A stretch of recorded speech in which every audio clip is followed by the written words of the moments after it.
Hi hello welcome to post 360. నేను మీ Murali Rapalli.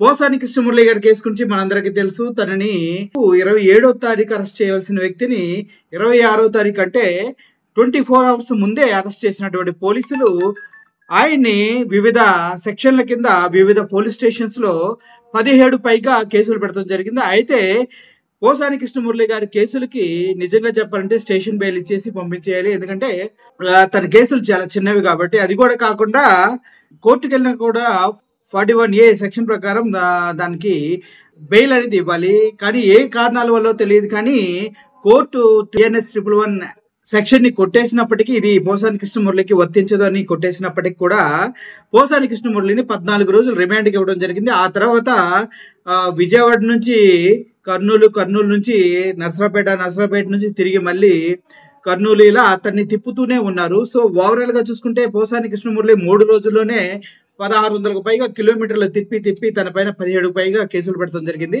So ఈ క్రమం మొత్తం చూసుకున్నట్లయితే పోసాని కృష్ణమురళి పైన ఇప్పట్లో తనకి బెయిల్ దొరకదు.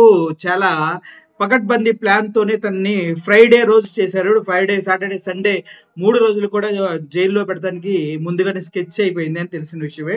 పోసాని కృష్ణమురళికి విజయవాడ, నర్సరాపేట 2 కేసుల్లోంచి తనకి బెయిల్ వచ్చినప్పటికీ కర్నూలు కేసులో మాత్రం తనకి బెయిల్ రాలేదు. సో ఇప్పుడు పోసాని కృష్ణమురళికి కర్నూలు JFCM కోర్టు కూడా తనకి బెయిల్ మంజూరు చేసింది. ఇది భవానీపురంలో రిజిస్టర్ అయినటువంటి కేసు. ఆ కేసులో కూడా పోసాని కృష్ణమురళి గారికి బెయిల్ వచ్చింది. కాగా రేపు ఎల్లుండిలో పోసాని కృష్ణమురళి గారు జైలు నుంచి విడుదలై బయటకు వచ్చే అవకాశాలు ఉన్నాయి. తన పైన పెట్టినటువంటి కేసులు మొత్తం కూడా 10 సంవత్సరాల క్రితం తన మీడియాలో మాట్లాడిన మాటలను ఆధారంగా చేసుకొని మనోభావాలు దెబ్బతిన్నాయి అన్న నెపంతో పెట్టిన కేసులే. అయితే ఆ మనోభావాలు దెబ్బతింటం ఏంటనేది పూర్తిగా విచారించవలసిన అవసరం ఉంది.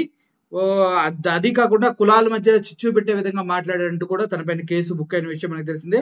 రేపు ఈవినింగ్ లోపు పోసాని కృష్ణమురళి జైలు నుంచి బయటకు వచ్చే అవకాశం ఉంది. వచ్చిన తర్వాత పోసాని కృష్ణమురళి మీడియాతో ఏం మాట్లాడతారు, తన కార్యాచరణ ఎలా ఉండబోతుంది, తనని హింసించిన కూటమి ప్రభుత్వం కానీ పోలీసు వ్యవస్థను కానీ ఎలా తను కౌంటర్ చేయబోతున్నాడు అనేది ఆలోచించవలసిన విషయం అంతేనా ఉంది. ఎందుకంటే నేను రాజకీయాల్ని వదిలేస్తున్నా, నేను ఇక ఎప్పుడు కూడా ఏ పార్టీలో జాయిన్ అవ్వను, నేను రాజకీయ సన్యాసం తీసుకుని ఫ్యామిలీ కోసం బ్రతుకుతాను అని బయటికి వెళ్ళిపోయిన వ్యక్తిని రెచ్చగొట్టి కవ్వించి మరి అరెస్ట్ చేసి జైల్లో పెట్టడం జరిగింది.